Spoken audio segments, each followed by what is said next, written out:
जय हिंद दोस्तों, RP Singh study centre में आपका स्वागत है। जी हाँ दोस्तों, आज की कड़ी में हम लोग प्रश्नावली 3.3 हल करेंगे। आज का सुविचार, विद्या एक ऐसी गुप्त धन है जो गरीब को भी अमीर बना देती है। तो आप लोग क्या कीजिए, समय समय पर पढ़ाई कीजिए और नियमित पढ़ाई कीजिए। ये नहीं कि एक दिन 5 घंटा पढ़ लिए, दूसरे दिन 10 घंटा पढ़ लिए, तीसरे दिन गोल कर दिए, ऐसा नहीं। कलयुग के प्रभाव से बच के रहिए और नियमित 5 से 6 घंटा पढ़ाई कीजिए। तो चलिए हम चलते हैं अपने एक्सरसाइज की तरफ। तो देखिए एक्सरसाइज में 3.3 में प्रश्न संख्या तीसरा का छठा जो हम लोग करेंगे। ऐसे पिछला भाग बीजगणितीय भाग 10 पढ़े थे, 2 चर वाले रैखिक समीकरण भाग 10 पढ़े थे। आज भाग जो होगा 11 पढ़ाया होगा। तो देखिए आयु से संबंधित प्रश्न है। 5 वर्ष बाद जैकब की आयु उसके पुत्र की आयु से 3 गुनी हो जाएगी। यानी जैकब जो है वह पिता है और उसका एक पुत्र है। तो वही बोल रहा है जो 5 वर्ष बाद जैकब की आयु उनके पुत्र की आयु से 3 गुनी हो जाएगी। पहला कंडीशन दिया हुआ है। दूसरा चलिए देखिए क्या कहता है। फिर से कह रहा है 5 वर्ष पूर्व, यानी 5 साल पहले, 5 साल पहले 5 वर्ष पूर्व जैकब की आयु उसके पुत्र की आयु की 7 गुनी थी। तो उनकी वर्तमान आयु ज्ञात करें। तो देखिए ऐसे सवाल को हम लोग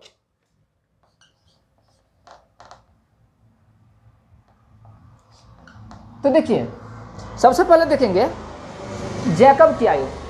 क्यों? क्योंकि जैकब जो है पिता है और उसका एक पुत्र है। तो पहले जैकब की आयु मानेंगे, उसके बाद उसका पुत्र की आयु मानेंगे। और वर्तमान में भी यही है। क्या होता है? पिता क्या होता है? बेटा से हमेशा क्या होता है? बड़ा ही होता है। ठीक। तो देखिए लिखेंगे माना कि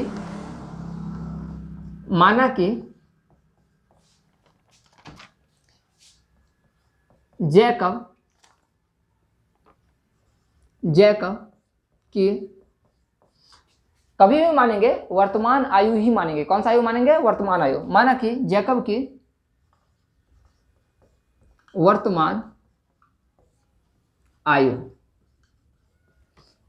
आयु हमेशा वर्ष में मानते थे। क्या मानेंगे? x वर्ष। जैकब की वर्तमान आयु क्या मानेंगे? x वर्ष। और देखिए फिर कहता है, फिर मानेंगे जैकब की पुत्र की आयु। तो देखिए पुत्र की आयु क्या मानेंगे?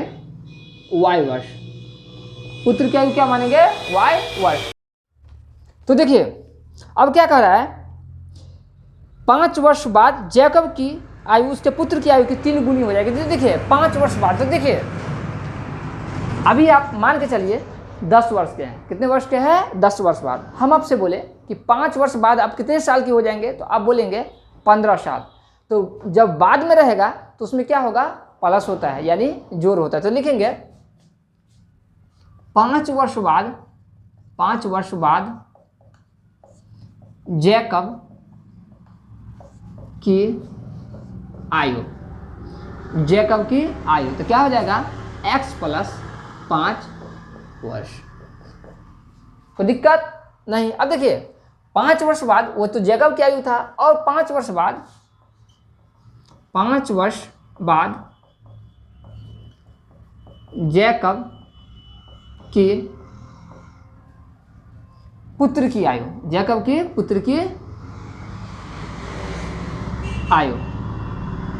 तो देखिए जैकब के पुत्र की आयु हम क्या माने हैं? y वर्ष माने हैं। क्या माने हैं? y वर्ष माने हैं। तो y + 5 वर्ष हो जाएगा। कोई दिक्कत नहीं। अब देखिए अब चलेंगे प्रश्नानुसार, यानी प्रश्न के अनुसार। तो देखिए प्रश्न में क्या कह रहा है, बगल में सड़क है इसलिए थोड़ा आवाज रखा है, दिक्कत है। देखिए 5 वर्ष बाद जैकब की आयु उसके पुत्र की आयु की 3 गुनी हो जाएगी। तो देखिए कभी उम्र का गुना गुनी होगा ना, तो बेटा की उम्र यानी पुत्र की उम्र में ही गुना गुनी होता है। काहे कि पिता का एज अगर 40 होता है तो उसका बेटा लगभग 10 साल 12 साल यही होता है। तो कभी भी 2 गुना रहे या 3 गुना होगा तो पुत्र के आयु में गुना होगा, पिता के आयु में गुना गुनी नहीं होता है। ठीक, ये बात, ये कॉन्सेप्ट को क्या कीजिए, समझ आइए। तो देखिए तो कहता है क्या, प्रश्नानुसार 5 वर्ष बाद जैकब की आयु उनके पुत्र की आयु की 3 गुनी हो जाएगी। तो देखिए जैकब की आयु, तो देखिए जैकब की आयु x + 5 वर्ष है। किसकी आयु की गुना? तो उसके पुत्र की आयु की, तो पुत्र की आयु तो y + 5। कितना गुना कर रहा है? कर रहा है 3 गुना। तो देखिए 3 से गुना कर दे उसके पुत्र की आयु में। अब देखिए यहाँ से एक समीकरण बन जाएगा, x + 5 = 3 को y से गुना करेंगे 3y और 5 दिया 15। अब देखिए x y को एक तरफ रख लेंगे, तो देखिए लिखेंगे x - 3y = 15। अब देखिए यहाँ +5 है तो उस तरफ जाएगा था -5, यानी x - 3y = 15 में से 5 जा रहा है तो कितना होगा? 10 होगा। समीकरण 1 होगा। समीकरण ये क्या हो जाएगा? 1 हो जाएगा। अब देखिए अब फिर से कह रहा है 5 वर्ष पूर्व, तो देखिए लिखेंगे पुनः प्रश्नानुसार, पुनः प्रश्नानुसार लिखेंगे। कह रहा है 5 वर्ष पूर्व जैकब की आयु उनके पुत्र की आयु की 7 गुनी थी। तो देखिए 5 वर्ष पूर्व है, क्या है? 5 वर्ष पूर्व। तो देखिए 5 वर्ष पूर्व जो होगा तो पूर्व होगा तो माइनस में होगा, तो लिख देंगे x - 5 ठीक बराबर y - 5। तो देखिए 5 वर्ष पूर्व जैकब की आयु उसके पुत्र की आयु की 7 गुनी थी। कितना गुना थी? 7 गुना थी। कितना गुना थी? 7 गुना थी। तो उसकी वर्तमान आयु निकालिए। तो देखिए लिखेंगे x - 5 = 7y - 5 × 35। अब देखिए लिखेंगे x - 7y, क्या लिखेंगे? x - 7y = -35। देखिए -5 है तो उस तरफ जाएगा था +5। लिखेंगे x - 7y = 35 में से 5 जा रहा है तो क्या होगा? -30। समीकरण 2। क्या करेंगे? समीकरण 2। अब देखिए समीकरण 1 और 2 को क्या करेंगे? हम हल करेंगे और x का और y का मान निकालेंगे, वही हमारा क्या होगा? आंसर होगा। तो चलिए फिलहाल क्या कीजिए, इतना आप नोट कीजिए।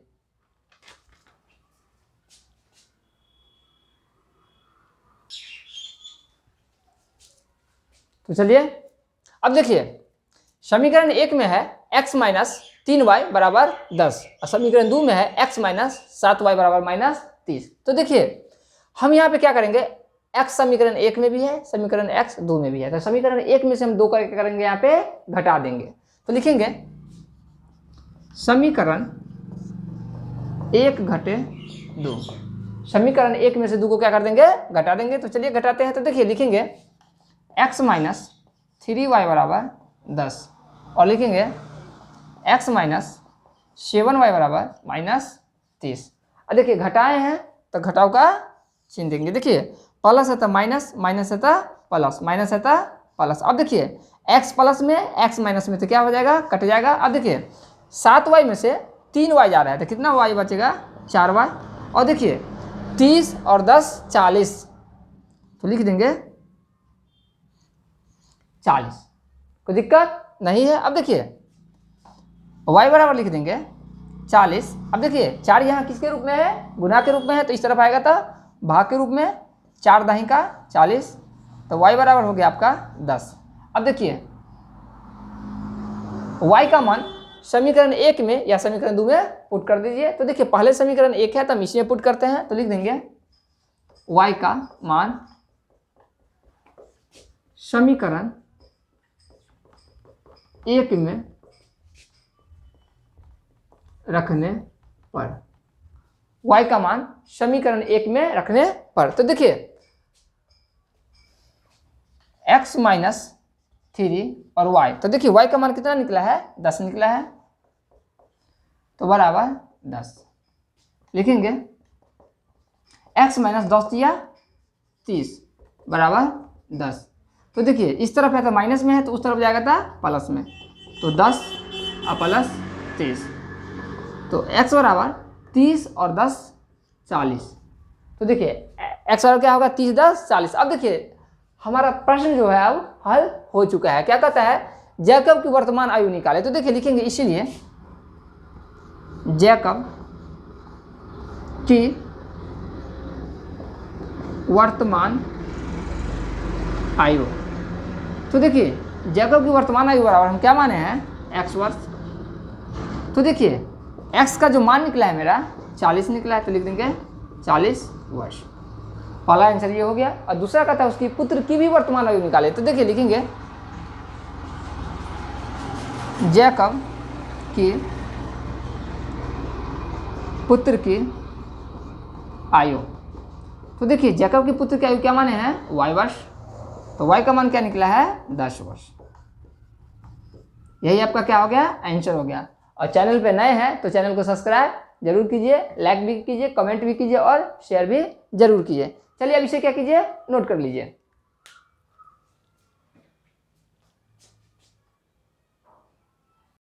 चलिए अब प्रश्नावली 3.4 में आपका स्वागत है। प्रश्नावली 3.3 क्या हो गया, समाप्त हो चुका है। और प्रश्नावली 3.4 की तरफ आ चुके हैं। तो देखिए 3.4 में क्या करा है, पहला में टॉपिक देखिए क्या कहता है, निम्नलिखित समीकरणों को विलोपन विधि और प्रतिस्थापन विधि से हल करें और कौन सा विधि को आप अधिक उपयोगी मानते हैं। तो देखिए इससे पहले प्रतिस्थापन विधि बहुत सारे बताई देते प्रश्नावली 3.2 में, 3.3 में। आज हम लोग 3.4 में विलोपन विधि से हल करेंगे। कौन सा विधि से हल करेंगे, विलोपन विधि से हल करेंगे। तो देखिए पहला जो समीकरण है वह है x + y बराबर 5। इसे हम लिख देंगे x + y बराबर 5। इसको लिख देंगे समीकरण 1। क्या लिख देंगे, समीकरण 1। अब देखिए समीकरण 2 किसे मानेंगे, वो देखिए पहला हो गया और जो और के बाद रहेगा वह समीकरण 2 रहेगा। तो देखिए 2x - 3y बराबर 4। अब देखिए विलोपन विधि में हमें ये देखना रहता है कि हमें एक टर्म काटना रहता है, या तो आप x के टर्म को काटिए या y के टर्म को काटिए। तो देखिए हम देखेंगे यहाँ पे पहला समीकरण में 1x है और दूसरा समीकरण में 2x है। तो हम क्या करेंगे, समीकरण 1 को 2 से गुना कर देंगे। तो लिख देंगे समीकरण 1 × 2। समीकरण 1 को क्या कर दिए, 2 से गुना कर दिए। अब देखिए समीकरण 1 को 2 से गुना कर देते हैं, 2x हो गया। अब देखिए इसमें भी 2x इसमें भी 2x, तो 2x कभी कटेगा जी, नहीं कटेगा। तो हम क्या कर देंगे, घटा देंगे। क्या कर देंगे, घटा देंगे। तो लिखेंगे समीकरण 1 × 2 माइनस समीकरण 2 × 1। क्या कि हमको तो 2x पहले से ही है, कोई भी अंक से गुना करने का जरूरत है यहाँ पे है ही नहीं। तो देखिए तो समीकरण 1 को 2 से गुना किए, तो देखिए 2 से गुना करेंगे तो 2 को x से गुना करेंगे तो 2x, 2 को y से गुना करेंगे 2y। अब 5 2 जा 10 होगा यहाँ पे। अब देखिए यहाँ पे देखिए ये 2x इसको किससे मल्टीपल किया, 1 से। तो देखिए 2x - 3y और इक्वल टू 4। अब देखिए 2x यहाँ भी 2x यहाँ भी, तो घटाए है ना, तो घटाओ में चिन्ह बदलते। देखिए प्लस है तो माइनस, माइनस है तो प्लस, और प्लस है तो माइनस। अब देखिए 2x प्लस में और 2x माइनस में, तो ये क्या हो गया, कट गया। अब देखिए 3y प्लस में और 2y प्लस में, 3 और 2 5y। अब देखिए 10 में से 4 जाएगा तो कितना हो जाएगा, 6 हो जाएगा। और y बराबर हो जाएगा 6/5। y बराबर क्या हो जाएगा, 6/5। अब देखिए y का जो मान है वह समीकरण 1 या समीकरण 2 किसी में पुट कर देंगे। तो देखिए किस में पुट करते हैं, हम लिखेंगे एक ही में पुट कर देते हैं, ठीक ना। तो लिखते हैं y का मान समीकरण 1 में रखने पर, y का मान समीकरण 1 में रखने पर। तो देखिए समीकरण 1 क्या है, सो देखिए। तो देखिए समीकरण 1 क्या है, x + y बराबर 5। तो देखिए x प्लस y का मान कितना निकला है, 6/5 बराबर 5। अब देखिए लिख देंगे x बराबर 5/1 माइनस 6/5। अब देखिए लिख देंगे x बराबर 1 5 का लघुत्तम 5 हो गया, 1 5 5 तो 5 25 माइनस 5 का 5 तो 6 का 6। x बराबर हो गया 25 में से 6 जा रहे तो कितना हो जाएगा, 19/5। तो देखिए यहाँ पे x का मान हो गया 19/5 और y का मान हो गया 6/5। यही आपका दोनों क्या हो गया, आंसर हो गया। अगर आप सवाल बना लिए एग्जाम में, अगर आपको डाउट हो गया कि सवाल सही है कि गलत है, तो कुछ नहीं करना है, थोड़ा सा इसको क्या कर देंगे, देखिए समीकरण 1 है ना, तो देखिए क्या कहता है x + y = 5, तो इसका मान रख देंगे सिर्फ। देखिए क्या कहता है x + y = 5। ये दोनों का मान रख दिए, अगर 5 आ गया तो सवाल सही है, अगर 5 नहीं आया तो समझिए कहीं ना कहीं क्या होगा, खेला हो गया, कहीं ना कहीं गड़बड़ हुआ है। तो देखिए x का मान कितना निकला है 19/5, और y का मान कितना निकला है 6/5, और बराबर में कहता है जो 5 आने, तो देखिए 5 5 करोगे तो 5 हो गया। अब देखिए 5 × 5 तो 19 × 19, 5 × 5 तो 6 × 6 और बराबर 5। अब देखिए तो 19 और 6 कितना हो जाए 25 और बट्टे 5, आई बराबर में 5 पहले से, तो 25 यानी 5 = 5 हो गया ना। इसका मतलब क्या हो गया, सवाल आपका क्या है, सही है। तो ये जांच दिखाने की ज़रूरत नहीं है, वैसे ही बता दिए थोड़ा सा, ठीक ना। आप यहाँ तक ही करके आ जाइएगा, रिवीजन करते रहे, सवाल 100% क्या होगा, सही बनेगा। जितना आप अच्छा रिवीजन कीजिएगा उतना अच्छा क्या आएगा, आपका डिवीजन आएगा। तो चलिए इसे आप क्या कीजिए, आप फिलहाल नोट कर लीजिए।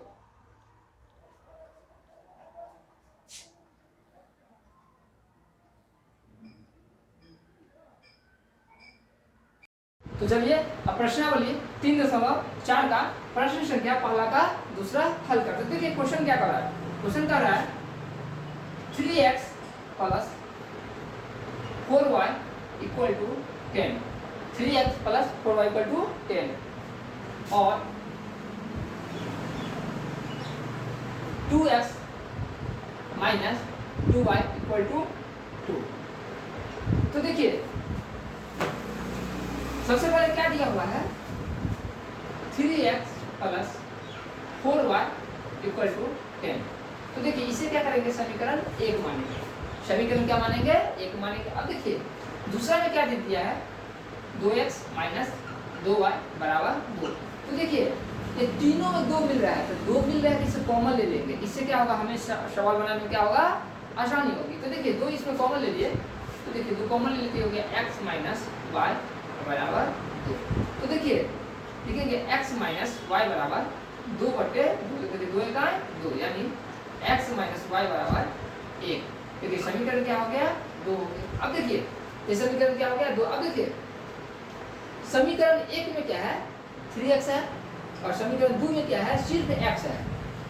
तो क्या बोले थे कि विलोपन विधि से हल करने के लिए पहला टर्म या दूसरा टर्म, कोई टर्म या तो x वाला टर्म या y वाला टर्म को हमें बराबर करना होगा। तो पहला समीकरण को अगर 3 से गुना कर देते हैं तो 3x हो जाएगा।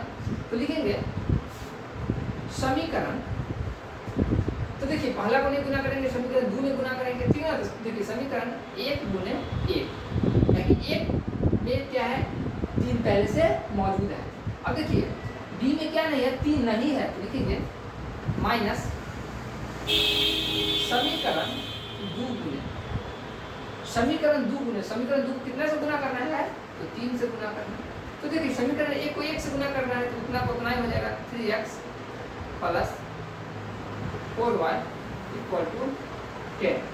और समीकरण 2 को जो है 3 से गुना करना है, तो देखिए 3x - 3y = 3। तो दिक्कत, अब देखिए दोनों का चिन्ह मिल रहा है, e भी प्लस में तो कभी कटेगा नहीं कटेगा।